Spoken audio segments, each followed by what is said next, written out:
الناس انت ذبحت الناس ما تقدر تدير في فرنسا لكن ذبحت الناس انت ذبحت الناس.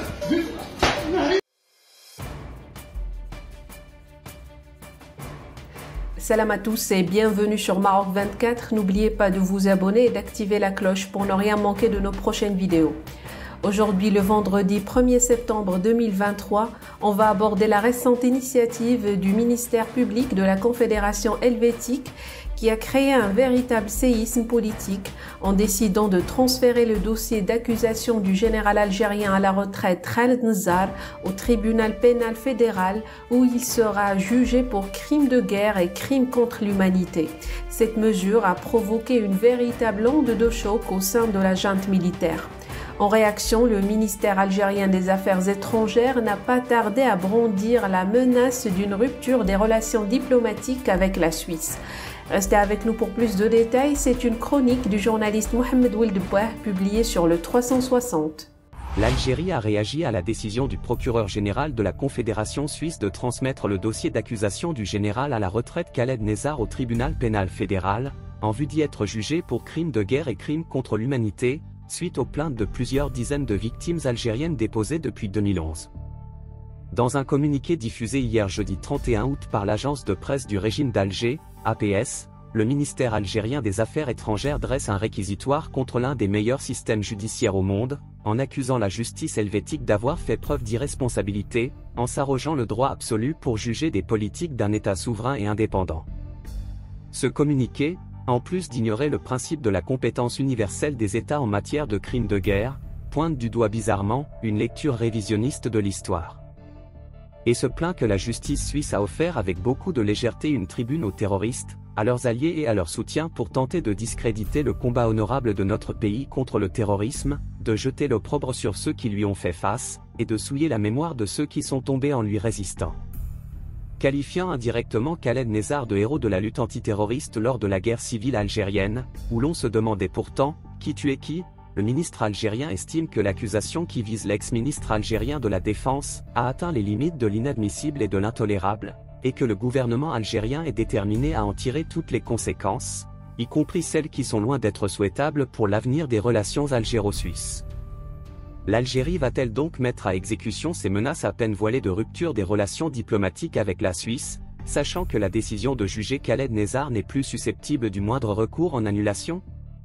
Ce qui est sûr, c'est que l'accusation ouvrant la voie à un procès contre Khaled Nezzar est en elle-même un nouveau coup dur pour l'Algérie, un pays peu respectueux des droits de l'homme, et qui ne s'est pas encore relevé de son humiliation consécutive au rejet une semaine plus tôt de sa candidature à intégrer le groupe des BRICS. Il reste à savoir si Khaled Nezzar, premier responsable du déclenchement de la guerre civile en Algérie, qui a fait plus de 200 000 morts et des milliers de disparus durant la décennie noire, va être enfin jugé avant sa mort, alors que les rumeurs le donnent pour agonisant. Une course contre la montre est donc enclenchée par la justice suisse, afin que le polpo algérien réponde de ces crimes de guerre et crimes contre l'humanité commis à l'encontre de centaines de milliers d'Algériens. Ces crimes ont été perpétrés pour l'essentiel, durant les premières années de la guerre civile algérienne, en guise de remake de la guerre d'Algérie, 1954 à 1962, mais cette fois-ci sous la férule d'anciens caporaux algériens ayant servi dans l'armée française. L'année dernière, le président algérien Abdelmadjid Tebboune et le chef d'état-major de l'armée algérienne Saïd Chengria ont tenté de réhabiliter les deux principaux instigateurs de la décennie noire, les généraux Khaled Nezzar et Mohamed Medienne, dit Toufik. En les décorant et en leur rendant hommage le 4 août 2022, à l'occasion de la première célébration de la nouvelle journée nationale de l'armée algérienne, c'est la mémoire des Algériens et le droit international humanitaire qui ont été insultés. Il est vrai que c'est le général Saïd Chengria, l'un des ex-hommes de main du duo, Nezzar Toufik, durant la décennie noire, qui avait manigancé cette réhabilitation, qu'il voulait également être la sienne.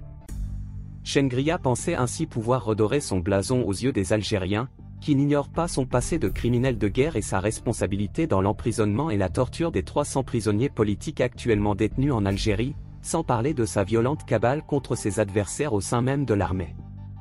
Des témoignages d'anciennes victimes rescapées de la décennie noire et d'anciens officiers algériens exilés ont nommément cité Chengria parmi les principaux bourreaux de la guerre civile algérienne.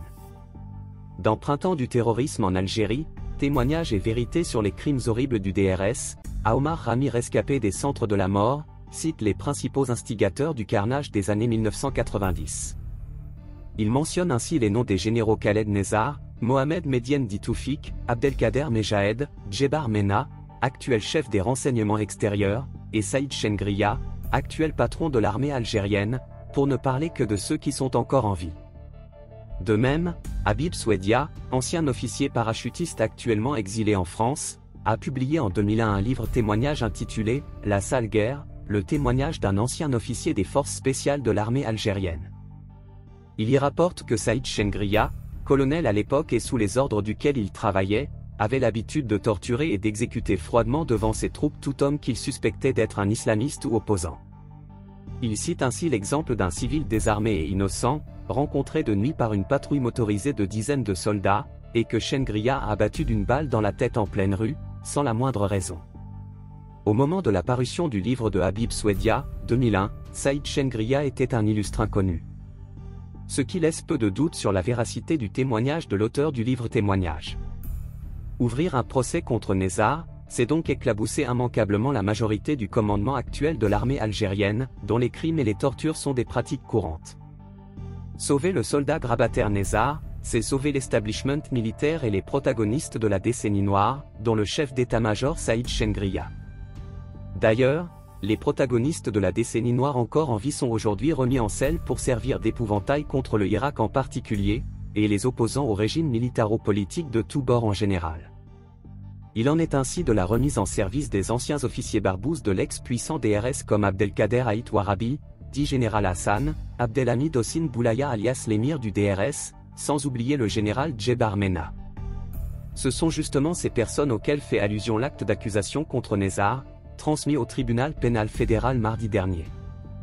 Ainsi, selon le communiqué du procureur général suisse, Nezzar a commis ces crimes après avoir placé des personnes de confiance à des positions clés, et créé sciemment et délibérément des structures visant à exterminer l'opposition islamiste.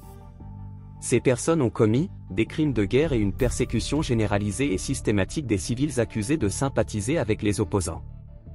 C'est cette allusion directe aux hommes de main et complices de Khalid Nezzar qui fait aujourd'hui trembler la junte algérienne. Pour rester informé, je vous invite à regarder les vidéos Maroc 24 qui s'affichent sur votre écran.